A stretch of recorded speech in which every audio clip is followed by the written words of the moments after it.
SSC batch 2026 আর কিছুদিন পরেই কিন্তু তোমাদের টেস্ট পরীক্ষা শুরু হয়ে যাবে।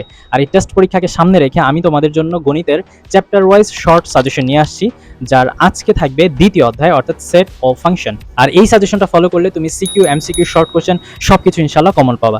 সো তোমাদের কাছে একটা রিকোয়েস্ট, তোমাদের যে বোর্ড বইটা আছে সেটা নিয়ে তোমরা বসে পড়ো, আর খাতা কলম বা চাইলে এই ভিডিওটা সেভ করে রাখতে পারো যাতে পরবর্তীতে তুমি দেখতে পারো। তো ফার্স্ট অফ অল তোমাদের বোর্ড বই 23 নম্বর পেজটা তোমরা বের করবা, ওইখানে কাজের খ নম্বরের যেই কাজটা আছে সেটা তোমরা করবা। এরপর চলে যাইবা তোমরা 24 নম্বর পেজে। 24 নম্বর পেজে দেখবে একদম উপরে হাতের বাম সাইডে কাজের অনেকগুলো অঙ্ক দেয়া আছে, এখান থেকে এমসিকিউ থাকবে, ঠিক আছে। তারপর তোমরা আরেকটু নিচে আসলে দেখবা যে উপসেট, প্রকৃত উপসেট এবং প্রকৃত উপসেট সংখ্যা, এখান থেকে এমসিকিউ তোমরা কোশ্চেন কমন পাবে ইনশাআল্লাহ। পেজ নম্বর 29 নম্বর পেজে দেখবা যে কাজের ক নম্বর অঙ্কটা খুবই গুরুত্বপূর্ণ, মারাত্মক গুরুত্বপূর্ণ।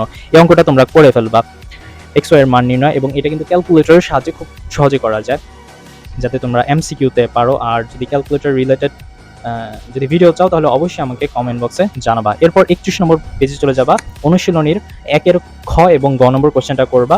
তারপর হচ্ছে অনুশীলনীর 6 নম্বর অঙ্কটা করবা। তারপর 7-এর ক এবং খ নম্বর অঙ্কটা করে ফেলবা।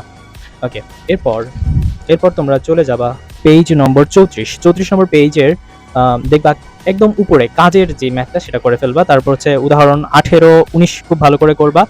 তারপরে 36 নম্বর পেজে উদাহরণ 22টা একটু দেখবা, একটু করার চেষ্টা করবা লেখচিত্র রিলেটেড। এরপর হচ্ছে 37 নম্বর পেজের উদাহরণ 23 খুবই গুরুত্বপূর্ণ এই বছরের জন্য।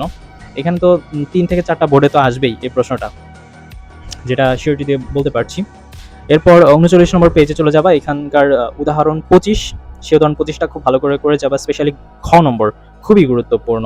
হোপফুলি এগুলো তোমরা সবাই পারো এই ম্যাথগুলা। তারপর 41 নম্বর পেজে চলে যাবা, এখানে তোমাদের যে অনুশীলনীর 14 নম্বর অঙ্কটা খুবই গুরুত্বপূর্ণ। তারপর হচ্ছে 15 নম্বর অঙ্ক 18-র পক্ষ খুব ভালো করে করবা। এরপর হচ্ছে 42 নম্বর পেজের অনুশীলনীর 21 নম্বর সৃজনশীল এবং 23 নম্বর সৃজনশীল খুব গুরুত্বপূর্ণ। সো আমি এতক্ষণ যে সকল ম্যাথগুলা তোমাকে রিকমেন্ড করেছি এই সকল ম্যাথগুলো আগে তুমি করবা। তারপর এই ম্যাথ রিলেটেড তোমাদের গাইডে আরও যত সকল সৃজনশীল প্রশ্ন পাবা সেগুলো করে ফেলবা, এবং এই ম্যাথগুলার রিলেটেড যেই এমসিকিউগুলো আছে সেগুলো তোমরা গাইড থেকে করে যাইবা, বোর্ড থেকে করে যাবা, ইনশাল্লাহ এর ভেতর থেকে ইনশাল্লাহ তোমরা কমন পেয়ে যাবা।